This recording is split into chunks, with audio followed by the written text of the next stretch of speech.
ఓం నమ శివాయ శ్రీమాత్రే నమ. మిత్రులకి శ్రేయభిలాషులకి అలాగే నన్ను ఇంతగా ఆదరిస్తున్న యూట్యూబ్ ప్రేక్షకులందరికీ కూడా పేరు పేరు ధన్యవాదాలు. మిత్రులారా, మీ అందరికీ కూడా ఆ పరాదేవత ఎల్లవెల్లలా మీతో ఉండి మీ మనోవాంఛ నెరవేర్చాలని మనస్ఫూర్తిగా కోరుకుంటున్నాను.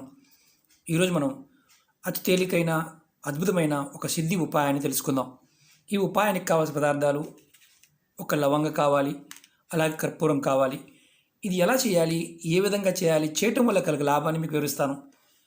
చాలామంది మిత్రులు మెయిల్స్లోను కామెంట్స్లోనూ గురువుగారు మాకు ధన సంపాదన పాయింట్ ఆఫ్ వ్యూలో ఏదో ఒక ఆటంకం వస్తూనే ఉంటుంది, మాకు సమస్య ధనంతోనే ఉంది, ధనం ఎప్పుడూ కూడా మాకు అనుకున్న సమయానికి అందుబాటు కావడం లేదు, అలాగే మాకు ధనానికి ఏదో ఒక ఆటంకం వస్తుంది, అది వృత్తి వ్యాపారాల్లోనూ ఉద్యోగంలోనూ ప్రతి విషయంలో కూడా మాకు ధనానికి ఆటంకాలు వస్తున్నాయి, ఆ ఆటంకాలు రాకుండా ఉండాలి, ఆ సమస్య నుంచి బయటపడాలి అని చాలామంది మిత్రులు కామెంట్స్లో అనడం జరిగింది.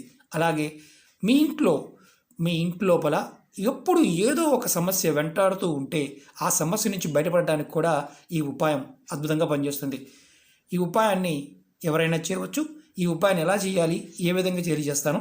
ఈ ఉపాయాన్ని ఆదివారం నాడు చేయాలి. ఆదివారం నాడు సాయంత్రం అంటే సూర్యాస్తమయం అయ్యే సమయం నుంచి నైట్ 9 గంటల లోపు మాత్రమే చేయాలి. ఇది ప్రతి ఆదివారం చేయవలసిన ఉపాయం. ఎలా చేయాలో వివరిస్తాను.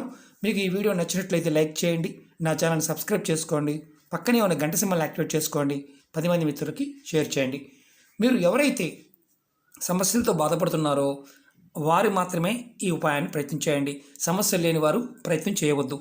అలాగే ఈ ఉపాయాన్ని సాయంత్రం స్నానం చేసిన తర్వాత ఆడవారైనా మగవారైనా సరే ఇంట్లో నెలసరి ఉన్నప్పుడు, అంటే కుటుంబంలో కుటుంబ సభ్యులకు నెలసరి ఉన్నప్పుడు మాత్రం చేయకూడదు. ఈ ఉపాయాన్ని ప్రతి ఆదివారం సాయంత్రం కుటుంబ సభ్యులు ఎవరైనా నిర్మమాటంగా చేయవచ్చు. ఇది చేస్తున్నప్పుడు గుర్తుంచుకోవాల్సింది విధానము, కోరుకోవాల్సిన విధానాన్ని చెప్తాను. ఆ విధంగా మాత్రమే కోరుకోండి. అంటే మాకు పర్టికులర్గా ఇది ఫలానా అని అడుగుతూ ఉంటాం. ఇక్కడ ఏంటంటే ఈ ఉపాయం చేస్తున్నప్పుడు సమస్య మాత్రమే చెప్పాలి. అంటే నాకు అది కావాలి ఇది కావాలని కాదు. నేను ఈ సమస్యతో బాధపడుతున్నాను, ఈ సమస్య నుంచి బయటపడాలి, ఆర్థికమైన సమస్య, ధన సమస్యలు మాత్రమే చెప్పాలి. నాకు అది కావాలి ఇది కావాలి ఇంత కావాలని కాదు, సమస్యల నుంచి బయటపడాలి అని చెప్పుకొని చేయాలి. ముందుగా మీరు ఇలా ఒక పువ్వు ఉన్న లవంగ తీసుకోండి. అలాగే కర్పూరాన్ని 2 కర్పూరం బిళ్ళలు తీసుకోండి. దీనికి మీరు వీలైతే పచ్చకర్పూరాన్ని వాడితే చాలా శ్రేష్టం. పచ్చకర్పూరం దొరకకపోయినా మామూలు కర్పూరాన్ని వాడవచ్చు. 2 కర్పూర బిళ్ళలు తీసుకోండి. అలాగే ఒక పువ్వు ఉన్న లవంగ తీసుకోండి. ఇది మీరు ఇలా తీసుకొని సాయంత్రం సూర్యాస్తమయ సమయంలో ఆదివారం నాడు మాత్రమే చేయాలి. ఇది సూర్యాస్తమయ సమయంలో మీరు ఇలా ఒక ప్లేట్లో పెట్టి మీ పూజా మందిరంలో కానీ మీరు ఎక్కడైతే పూజ చేస్తూ ఉంటారో ఆ పూజ చేసే ప్రదేశంలో అక్కడ ఇలా పెట్టండి. ఇలా పెట్టి మీరు కళ్ళు మూసుకొని 2 చేతులు జోడించి స్వామివారికి నమస్కారం చేసుకొని మీ ఇష్టదైవానికి సూర్యభగవానికి అనుకోండి. సాయంత్రం సూర్యాస్తమయం సమయం నుంచి మొదలుపెట్టి నైట్ 9 గంటల లోపు మాత్రమే చేయాలి. ఇది ముందు ప్లేటు అలా పెట్టండి, సూర్యాస్తమయ సమయంలో అలా పెట్టండి, తర్వాతైనా పెట్టవచ్చు. పెట్టిన తర్వాత కళ్ళు మూసుకొని 2 చేతులు జోడించి మీకు ఏదైతే సమస్యలు ఉన్నాయో, నాకు ఏ సమస్య అయినా సరే, ఇది సమస్య కోరిక కాదు, మళ్ళీ చెప్తున్నాను కోరిక కాదు, ఈ సమస్య నాకు తీరిపోవాలి, ఈ సమస్య నుంచి నేను బయటపడాలి, నాకు మార్గం కావాలి అని కోరుకోవాలి. మీకు ఈ విధంగా కోరుకోవడం అంటే ఇది చేయటం వల్ల లక్ష్మీదేవి కుబేరుల యొక్క అనుగ్రహం కలుగుతుంది. ధనానికి సంబంధించిన విషయాల నుంచి బయటపడతారు. అంటే ఏదైతే ధన సమస్యలతో బాధపడుతున్నారో వాటి నుంచి బయటపడతారు. మీరు మనసులో బలంగా కోరుకున్న తర్వాత మీ ఈ ప్లేట్ని కుడి చేతితో ఇలా పట్టుకొని ఈ ఎడం చేతి కింద పెట్టండి, కుడి చేతిని ప్లేట్ కింద పెట్టండి.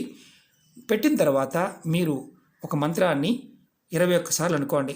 ఓం సూర్యాయ నమః, ఓం సూర్యాయ నమః, ఓం సూర్యాయ నమః అనే మంత్రాన్ని 21 సార్లు అనుకోండి. అనుకున్న తర్వాత మీరు బాగా గుర్తుంచుకోండి. అనుకున్న తర్వాత మళ్ళీ ఒకసారి మీరు ఏదైతే సమస్యలతో బాధపడుతున్నారో ఆ సమస్యలు చెప్పుకున్న తర్వాత మీరు ఈ 2 కర్పూరం బిళ్ళల పైన ఈ లవంగని ఇలా పెట్టి అదే ప్లేట్లో మీరు వెలిగించండి. ఈ పూజా మందిరంలో వెలిగించండి. చూడండి, ఇలా వెలిగించండి. వెలిగించిన తర్వాత ఈ ప్లేట్ పట్టుకొని మీరు ఎవరైతే చేశారో, కుటుంబ సభ్యులు ఎవరైతే చేశారో మీ ఇంట్లో ఉన్న అన్ని గదుల్లో కూడా తిప్పండి. తిప్పిన తర్వాత ఏదైతే దీంట్లో కాస్త ఆ లవంగ మసి వస్తుంది, ఆ మసిని నీళ్ళల్లో కలిపేసి షింక్లో పోసేయండి. మీరు ఇది ప్రతి ఆదివారం నాడు మంత్రాన్ని చెప్పుకోవాలి, మీ కోరిక చెప్పుకోవాలి.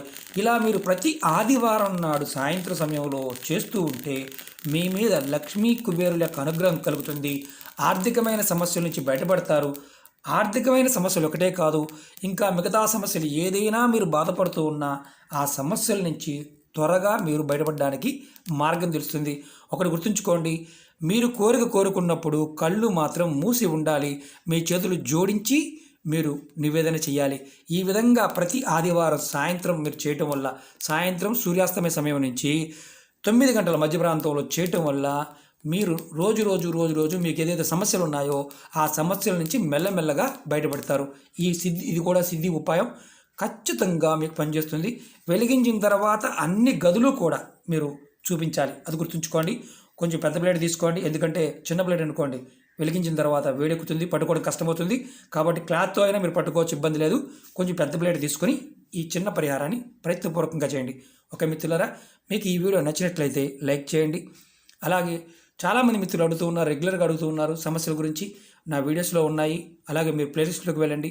మీరు ఏదైతే చేయగలుగుతారో దాన్ని ప్రయత్నించండి. ఈ ఉపాయం చేస్తున్నప్పుడు బలంగా గుర్తుంచుకోవాల్సిన విషయం ఏంటంటే, మనం ఏదైతే సమస్య ఉందో సమస్యని మాత్రమే చెప్పాలి, కోరికలు కాదు, సమస్యలు మాత్రమే చెప్పాలి. ప్రయత్నపూర్వకంగా చేయండి, ప్రతి ఆదివారం చేయండి. ఖచ్చితంగా లక్ష్మీదేవి కుబేరు యొక్క అనుగ్రహం కలుగుతుంది. మంత్రాన్ని కూడా 21 సార్లు ఖచ్చితంగా అనుకోండి, ఫలితం వచ్చి తీరుతుంది. ఓకే మిత్రులారా, ఓం నమః శివాయ, శ్రీ మాత్రే నమః.